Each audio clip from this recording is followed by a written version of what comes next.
Hoje a gente vai voltar para o assunto melhoria de processos. Esse é um tema que a gente vem conversando aqui na DECA já há algum tempo. Inclusive tem uma playlist aqui no nosso canal só com os vídeos organizadinhos para você poder estudar a fundo esse assunto, se ele for do seu interesse. E hoje eu quero retomar esse tema falando especificamente sobre a implementação de uma melhoria de processos. O que a gente precisa detalhar? O que a gente precisa planejar para poder depois conduzir essa melhoria de processos? Existe uma dica, que é uma fichinha, um template que a gente usa aqui na DECA para detalhar essas melhorias de processos. E eu vou te mostrar hoje tudo aqui, ó, na prática. Eu vou abrir de novo aqui os bastidores da DECA para você e vou te mostrar como é que a gente faz isso. Quer vir comigo?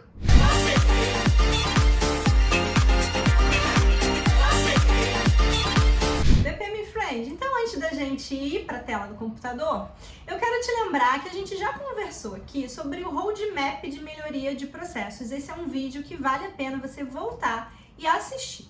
Quando eu faço um roadmap, eu tenho uma visão de uma linha do tempo com as ações de melhoria de curto, médio e longo prazo. E essas ações de melhoria que aparecem no roadmap, ali no visual, no mapa que o roadmap mostra pra gente, só tem um nome, só tem um título. Às vezes nem isso, às vezes só um código, uma letra, um número. Mas e aí? O que será que eu preciso saber sobre cada uma dessas melhorias de processos? Que outras informações eu tenho que ter sobre uma melhoria de processos?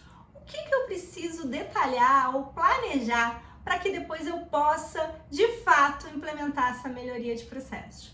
Então, normalmente aqui na DECA a gente faz isso através de um template, uma fichinha, e é justamente isso que eu quero compartilhar com você hoje. Vamos? BPM Friend, então olha lá, estou te mostrando aqui a fichinha que a gente faz para detalhar a implementação de uma melhoria de processos. Então, eu tenho aqui qual é a melhoria de processos em si, a que dimensão do roadmap ela está relacionada, qual é o desafio e qual é a recomendação.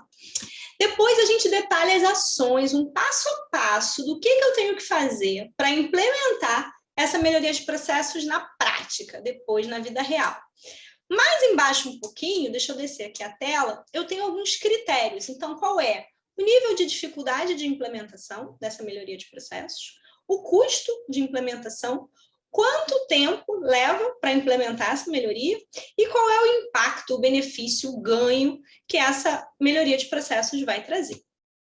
Mais embaixo ainda um pouquinho, a gente normalmente discute quais são os recursos necessários para implementar essa melhoria, se essa melhoria tem dependências com outras melhorias de processo que possam estar em andamento ou ainda planejadas no roadmap, e algumas premissas que a gente tem para que essa implementação possa funcionar bem.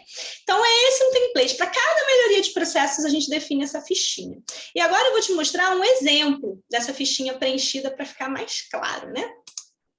Então, ó, imagina que a minha melhoria de processos aqui resultou na necessidade de eu definir a cadeia de valor da minha empresa. Tá? Lá no meu roadmap, uma das ações de melhoria é eu definir a cadeia de valor da minha organização.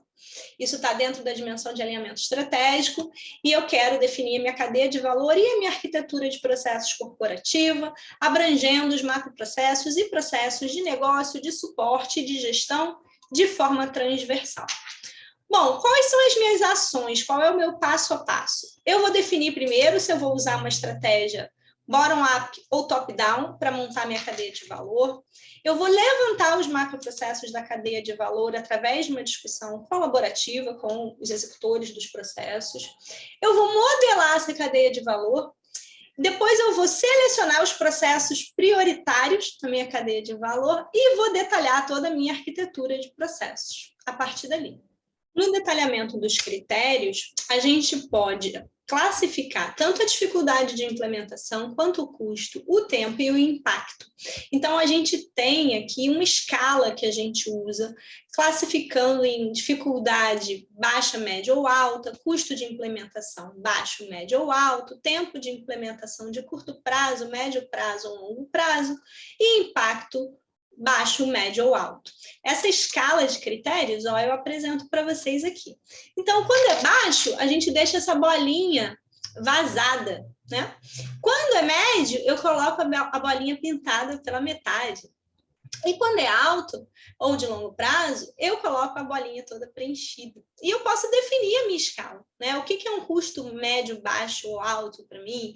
O que é um tempo de implementação de curto, médio ou longo prazo? Eu posso definir a minha própria escala. E cada um de vocês pode adotar a escala que vocês consideram mais apropriada.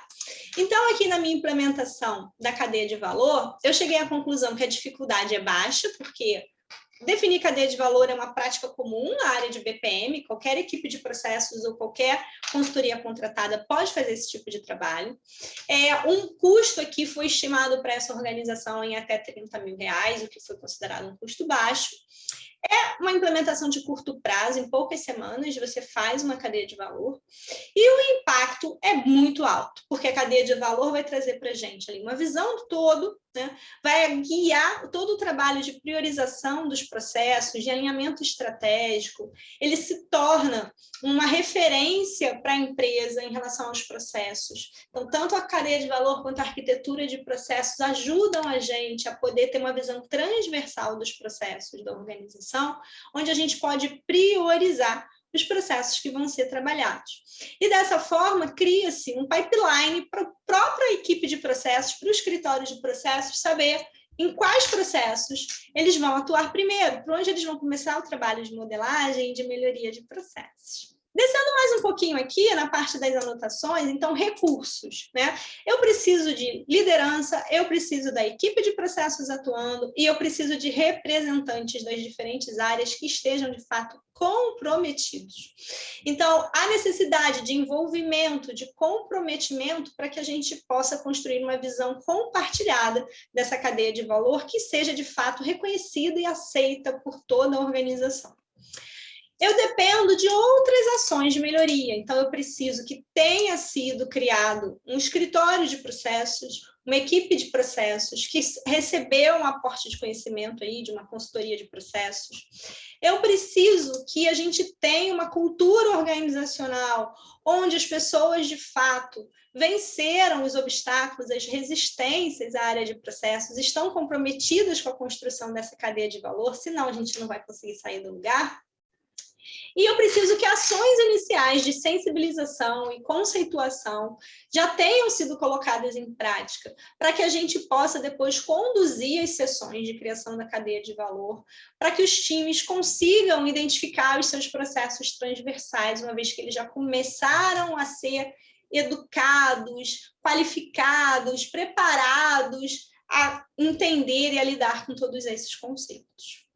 Como premissas, eu tenho uma necessidade de um forte patrocínio gerencial, então tem que estar clara a liderança da área de processos, do escritório de processos. Eu preciso trabalhar com processos transversais, processos end-to-end, processos fim a fim. Não faz sentido eu sentar para definir uma cadeia de valor pensando em áreas verticais, em silos funcionais. E esses processos transversais, eles precisam ter a participação de representantes de diferentes áreas da organização, para que, de fato, a gente possa ter um processo ali que vá cruzando barreiras. E eu preciso ter uma priorização estratégica. Na hora que eu for priorizar os meus processos, selecionar aqueles processos estratégicos, isso tem que estar alinhado ao planejamento estratégico, ao objetivo estratégico da minha organização. Então, BPM Friend, o que você achou? Gostou da dica? Você costuma detalhar as suas ações de melhoria de processos dessa forma? Ou que outras técnicas você usa por aí para planejar as suas ações de melhoria de processos bem organizadinho? Comenta aqui para mim no vídeo. Se ficou alguma dúvida, se teve algum ponto que você não entendeu, pode colocar aqui também, que eu volto depois para conferir os comentários, as observações de vocês. Não se esquece de acompanhar a Deca no Instagram, LinkedIn, Facebook. Tem saído muita coisa legal nas redes sociais para vocês.